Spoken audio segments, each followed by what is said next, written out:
Ayan na po siya. Tinanggal ko muna yung basahan para makita ninyo. Kulay puti siya eh. May candy ako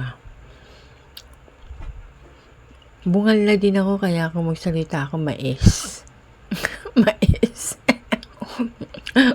Yung upload ko na isa, nakaka-upload ko lang yung November ko may S.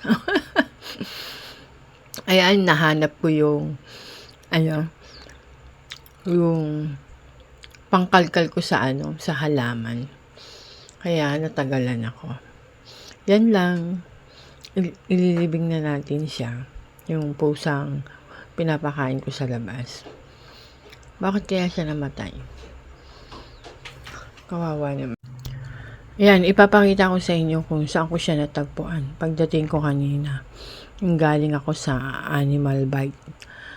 Nagulat ako parang hindi siya gumagalaw. Kasi pag dumadating ako niyan, sumasalubong na. Lahat ng pusang pinapakain ko diyan, sumasalubong sa akin.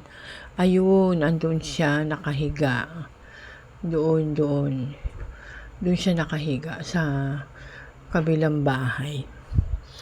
Kaya dinampot ko siya.